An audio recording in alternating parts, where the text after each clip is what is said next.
ഇന്ത്യയെ സംബന്ധിച്ചിടത്തോളം ഇപ്പോൾ അത്ര ഒരു നല്ല സമയം എന്നൊരിക്കലും നമുക്ക് പറയാൻ സാധിക്കില്ല. അതിൻ്റെ പ്രധാനപ്പെട്ട കാരണം എന്ന് പറയുന്നത് ഒന്ന് ചൈനയുടെ ഭാഗത്ത് നിന്ന് തുടരെ ഉണ്ടാകുന്ന പ്രകോപനങ്ങൾ, പിന്നെ മാലിദ്വീപിനെ പോലെയുള്ള കുഞ്ഞൻ രാജ്യങ്ങൾ വരെ ഇന്ന് ഇന്ത്യയെ ഒരു ഗൗരവത്തിലല്ല കാണുന്നത്. മാത്രമല്ല ഇന്ത്യ വിരുദ്ധ ഗവൺമെൻറ്റാണ് മാലിദ്വീപിലൊക്കെ വന്നുകൊണ്ടിരിക്കുന്നത്. ഇത്തരം സാഹചര്യങ്ങളിലൊക്കെ ഇന്ത്യയുടെ ഏറ്റവും വലിയ കരുത്തെന്ന് പറയുന്നത് ഇന്ത്യയുടെ ആർമി തന്നെയാണ്, അല്ലെങ്കിൽ ഇന്ത്യയുടെ ഡിഫൻസാണ്. ഒരുപക്ഷെ ഇന്ത്യയുടെ ഗവൺമെൻറ് വളരെ വീക്കും അല്ലെങ്കിൽ ശക്തിയില്ലാത്ത കഴിവില്ലാത്ത ഒരു സർക്കാരും അതുപോലെ തന്നെ ഇന്ത്യയുടെ പട്ടാളവും വളരെ ദുർബലമായിരുന്നെങ്കിൽ, ഇന്ത്യയുടെ ഡിഫൻസും വളരെ ദുർബലമായിരുന്നെങ്കിൽ ചൈനയെ പോലെയുള്ള പല വമ്പൻ രാജ്യങ്ങളും ഒരുപക്ഷെ ഇന്ത്യയുടെ പല കുഞ്ഞു സംസ്ഥാനങ്ങളുമൊക്കെ ഇതിനോടകം തന്നെ വിഴുങ്ങിയേനെ അതിർത്തി പ്രദേശത്തുള്ള. അത്തരത്തിൽ ചൈനയ്ക്ക് വിഴുങ്ങാൻ പറ്റാത്തത് അല്ലെങ്കിൽ ചൈനയ്ക്ക് സ്വന്തമാക്കാൻ പറ്റാത്ത കാരണമെന്ന് പറയുന്നത് ഇന്ത്യയുടെ ആർമിയുടെ നിലനിൽപ്പാണ് അവിടെ, അല്ലെങ്കിൽ ഇന്ത്യയുടെ ഡിഫൻസിൻ്റെ കരുത്താണ് അവിടെ തെളിയിക്കുന്നത്. 2018 ഇന്ത്യയും റഷ്യയും ഇതുപോലെ ഒരു പ്രധാനപ്പെട്ട കരാറിൽ ഏർപ്പെട്ടത്. അത് റഷ്യ തദ്ദേശീയമായിട്ട് വികസിപ്പിച്ചെടുത്ത S-400 എന്ന് പറഞ്ഞിട്ടുള്ള ആൻറ്റി എയർക്രാഫ്റ്റ് സിസ്റ്റത്തിന് വേണ്ടിയിട്ടായിരുന്നു. ഏകദേശം $5.4 ബില്യൺ ഇന്ത്യ അന്ന് റഷ്യയുമായിട്ട് ഈ ഒരു കരാറിൽ ഏർപ്പെട്ടത്. ഈ ഒരു കരാർ പ്രകാരം 2018 മുതൽ 2023 വരെ അങ്ങനെ 5 വർഷത്തിനുള്ളിൽ ഏതാണ്ട് 5 S-400 സിസ്റ്റംസ് ഇന്ത്യക്ക് റഷ്യ കൈമാറുമെന്നായിരുന്നു അന്ന് പറഞ്ഞിരുന്നത്.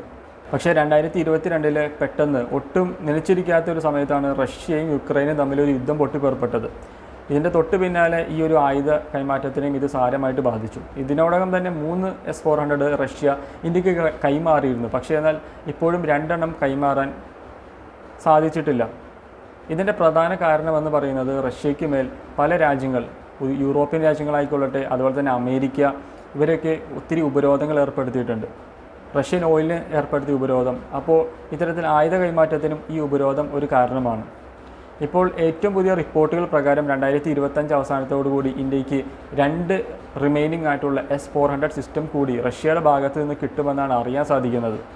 എന്തുകൊണ്ടാണ് ഈ ഒരു S-400 ഇത്രമാത്രം ഡിമാൻഡ് എന്ന് പറയുന്നതെന്ന് ചോദിച്ചു കഴിഞ്ഞാൽ ചില കാര്യങ്ങൾ കൂടി നമ്മൾ മനസ്സിലാക്കിയാൽ നമുക്ക് കൂടുതൽ അറിയാൻ സാധിക്കും. തുർക്കി ഉദാഹരണത്തിലൊരു നാറ്റോ അംഗരാജ്യമാണ്, അതായത് അമേരിക്കയുടെ ഒക്കെ കീഴിൽ നിൽക്കുന്ന ഒരു നാറ്റോ രാജ്യം. ആ രാജ്യമായിട്ടുള്ള തുർക്കി വരെ അമേരിക്കയുടെ എതിർപ്പിനെ മറികടന്നുകൊണ്ട് ഇത്തരത്തിൽ റഷ്യയുമായിട്ട് ഡയറക്റ്റ് ഒരു ആയുധ കരാറിൽ ഏർപ്പെട്ടുകൊണ്ട് S-400 സ്വന്തമാക്കിയിട്ടുണ്ടായി.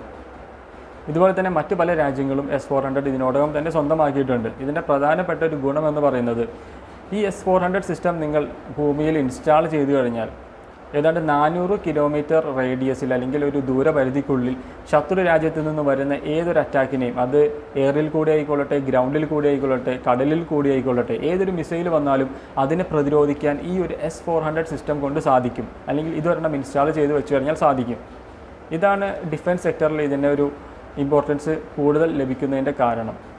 മാത്രമല്ല 2007 റഷ്യ ഇതാദ്യമായിട്ട് അവതരിപ്പിച്ചത്. അന്ന് തൊട്ട് ഇന്ന് വരെ ലോകത്തിൻ്റെ പല ഭാഗത്തും ഇത് വ്യാപകമായിട്ട് ഉപയോഗിച്ച് വരികയും ചെയ്യുന്നുണ്ട്. നേരത്തെ തുർക്കിക്ക് നേരെ അമേരിക്ക ഇതുപോലെ ഒരു ഉപരോധം ഏർപ്പെടുത്താൻ ശ്രമിച്ചിരുന്നു. എന്നാൽ അവരത് അതേ നിലപാട് തന്നെ ഇന്ത്യക്കെതിരെയും ആരോപിക്കുകയും ചെയ്തു. അതായത് ഇന്ത്യ ഈ ഒരു വ്യാപാര കരാറിൽ അല്ലെങ്കിൽ ഈ ഒരു ഡിഫൻസ് കരാറിൽ ഏർപ്പെട്ട് കഴിഞ്ഞാൽ ഇന്ത്യക്ക് നേരെ തങ്ങൾ ഉപരോധം ഏർപ്പെടുത്തുമെന്ന്. പക്ഷേ എന്നാൽ അത് കേവലം വാഗ്ദാനത്തിൽ മാത്രം ഒതുങ്ങുകയാണ് ചെയ്തത്. കാരണം ഇന്ത്യ ഇന്ന് ലോകത്തിലെ വലിയൊരു മാർക്കറ്റാണ്. ആ ഇന്ത്യയെ പണിക്ക് കഴിഞ്ഞാൽ ഒരുപക്ഷെ നഷ്ടം വരാൻ പോകുന്നത് അമേരിക്കയ്ക്ക് മാത്രമായിരിക്കും. അതുകൊണ്ട് തന്നെ ഇന്ത്യക്കെതിരെ ആ ഒരു ഉപരോധം എന്ന മണ്ടത്തരത്തിലേക്ക് അമേരിക്ക മുതിരാതിരുന്നത്. ഒരു കാര്യം നമ്മൾ മനസ്സിലാക്കണം, അമേരിക്കയുടെ ബ്രാൻഡുകളായിട്ടുള്ള ആപ്പിൾ അതുപോലെ തന്നെ മറ്റ് പല വമ്പന്മാരും ഇന്ന് ഇന്ത്യയിലേക്കാണ് വന്നുകൊണ്ടിരിക്കുന്നത്. അവരുടെ പ്ലാന്റുകളൊക്കെ ഇന്ത്യയിലേക്ക് മാറ്റിക്കൊണ്ടിരിക്കുന്നു. അപ്പോൾ ഇത്തരം ഒരു സാഹചര്യത്തിൽ ഇന്ത്യയെ ചൊടിപ്പിച്ചു കഴിഞ്ഞാൽ ഒരുപക്ഷെ നഷ്ടം അമേരിക്കയ്ക്ക് മാത്രമായിരിക്കും. ഇതിനോടകം തന്നെ 3 S-400 സിസ്റ്റമാണ് ഇന്ത്യക്ക് ലഭിച്ചിരിക്കുന്നത്. അതിൽ തന്നെ അതൊക്കെ ഇന്ത്യ ഇൻസ്റ്റാൾ ചെയ്ത് വെച്ചിരിക്കുന്നത് ഒന്ന് പാകിസ്ഥാൻ ആയിട്ട് അതിർത്തി പങ്കിടുന്ന പ്രദേശങ്ങളിലാണ്. മറ്റ് ചിലതൊക്കെ ഇൻസ്റ്റാൾ ചെയ്ത് വെച്ചിരിക്കുന്നത് ചൈനീസ് ബോർഡറിലാണ്. അതായത് നമുക്ക് ഓൾറെഡി അറിയാം അരുണാചൽ പ്രദേശ്, ആ ഒരു പ്രദേശങ്ങളിലുമൊക്കെ ചൈനയുടെ കടന്നുകയറ്റം വളരെ വ്യാപകമാണ്. അപ്പോൾ ഇത്തരത്തിലുള്ള മേഖലയിലൊക്കെ ഇന്ത്യ ഈ ഒരു S-400 ഇൻസ്റ്റാൾ ചെയ്ത് വെച്ചിട്ടുണ്ട്.